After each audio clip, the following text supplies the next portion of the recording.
"Turn me over, this side is already roasted," he said calmly, leaving the crowd in stunned silence. In that moment, his unwavering courage and love became a symbol of divine grace, a testament to the power of faith. Rome, August 10th to 58 AD. The scorching summer sun punishes the crowd gathered in a square of the Eternal City. Soldiers push a man of about 30 years to the center of a circle formed by curious and horrified spectators. The prisoner's wrists are chained, but his face shows no fear. On the contrary, there is a disconcerting serenity in his eyes. In the center of the square awaits an instrument of torture that would make even the toughest warriors tremble. An enormous iron grill suspended above burning embers. The soldiers tear off the condemned man's garments and stretch him out on the metal, binding his limbs so he cannot move. The heat is already unbearable even before his body touches the scalding surface. The embers are stoked. The metal begins to glow red. The smell of burning flesh spreads through the air. The crowd expects to hear screams of agony, pleas for mercy, but what happens next defies all human understanding. The man remains calm. His face, instead of contorting in agony, seems transfigured by a kind of ecstasy. And then, to the complete astonishment of all present, he speaks to the executioner in a clear, even humorous voice. "You can turn me over. This side is already roasted." This man was Lawrence of Huesca, a deacon of the Church of Rome, and his extraordinary courage in the face of one of the cruelest deaths ever recorded in history would transform him into one of Christianity's most venerated martyrs. To understand how Lawrence arrived at this surreal moment of heroism or madness, we need to go back in time and learn his story. Lawrence was born around the year 225 in Huesca in the Roman province of Hispa, present-day Spain. The son of Christian parents, he received a good education and from an early age demonstrated great religious devotion. During his theological studies in Caesar Augusta, today's Zaragoza, he met the future Pope Sixtus II, with whom he established a strong friendship that would change the course of his life. When Sixtus went to Rome, Lawrence accompanied him, and when his mentor was elected pope in 157, he appointed Lawrence as archdeacon, the first of the 7 deacons of Rome. This was no ordinary position. In the structure of the early church, deacons performed crucial functions, not only spiritual, but also administrative. As archdeacon, Lawrence had the important responsibility of administering the church's goods, distributing alms to the poor, and caring for the treasures and sacred objects. The moment Lawrence assumed this position could not have been more dangerous. Emperor Valerian had initiated one of the most severe persecutions of Christians. In 157, he issued a first edict ordering all bishops, priests, and deacons to sacrifice to the Roman gods or be banished. The following year, he hardened the persecution even further with a second edict. Christian leaders who refused to abandon their faith would be immediately executed. The storm was not long in reaching the Church of Rome. On August 6th, 158, while celebrating the liturgy in the catacombs of Praetextus, Pope Sixtus II was surprised, captured, and summarily beheaded along with 4 of his deacons. When Lawrence learned of his mentor's arrest, he ran to meet him. According to tradition, upon seeing Sixtus being led to execution, Lawrence lamented with tears, "Where are you going, Father, without your son? Where are you going, holy priest, without your deacon?" Sixtus responded with prophetic words, "I do not leave you, my son. I merely precede you. In 3 days you will follow me." The Roman authorities quickly turned their attention to Lawrence. The prefect of Rome, knowing he was the treasurer of the church, saw a golden opportunity. He ordered Lawrence to deliver all the treasures of the church within 3 days. Lawrence asked for time to gather all the riches, which was granted. During these 3 days, he worked feverishly, not to hide the treasures, but to distribute as much as possible to the poor. Then, when the deadline expired, he presented himself to the prefect accompanied by a multitude of beggars, disabled people, the sick, and the elderly. "Behold the treasures of the church," he declared, pointing to the poor.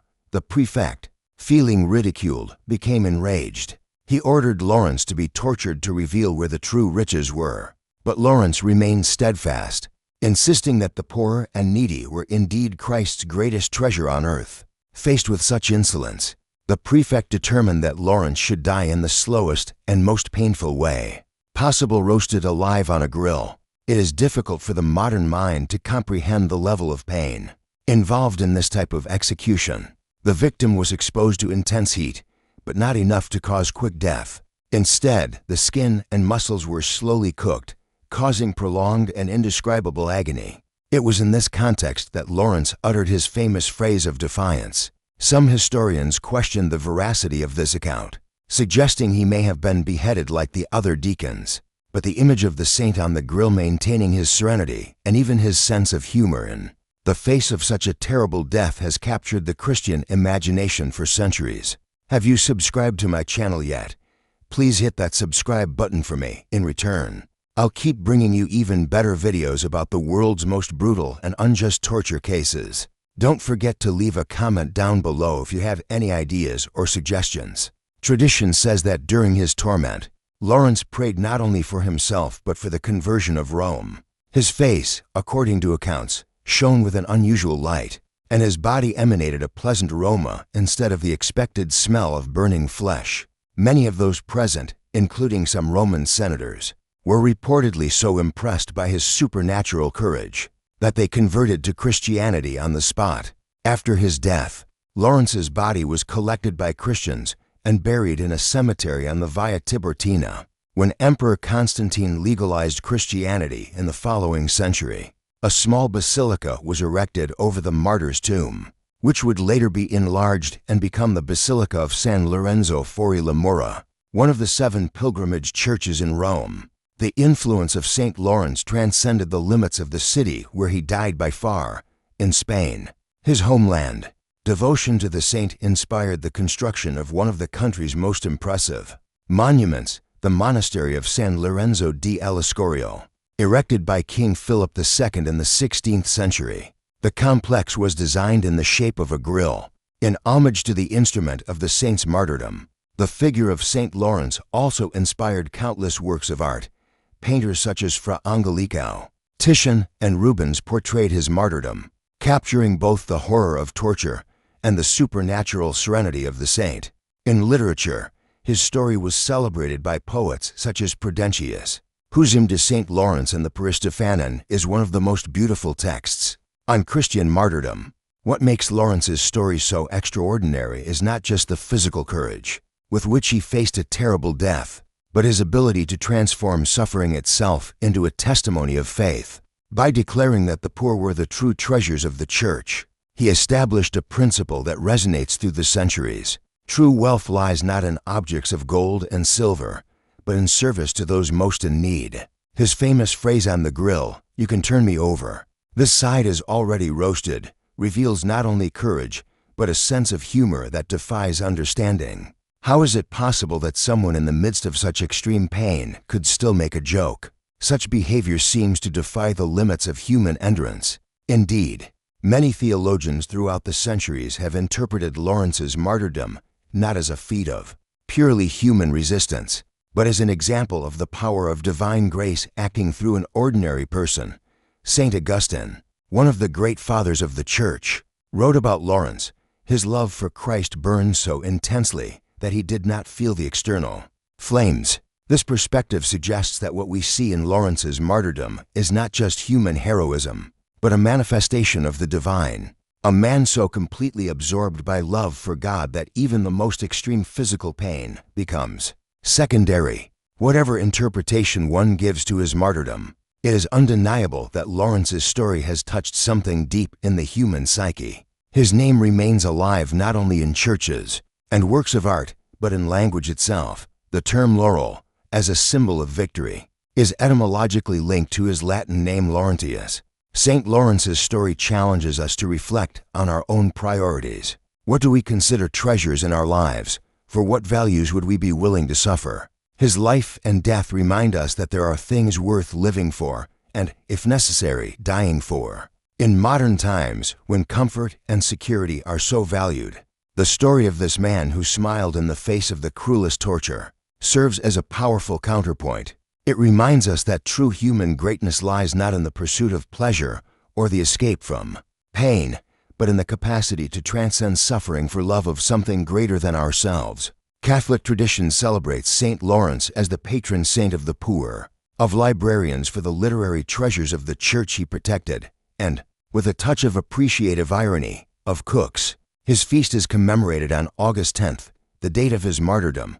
On the night of his feast, an astronomical phenomenon seems to pay him homage. The meteor shower known as the Tears of St. Lawrence streaks the summer sky with trails of light, as if they were the embers that consumed him, now transformed into shooting stars.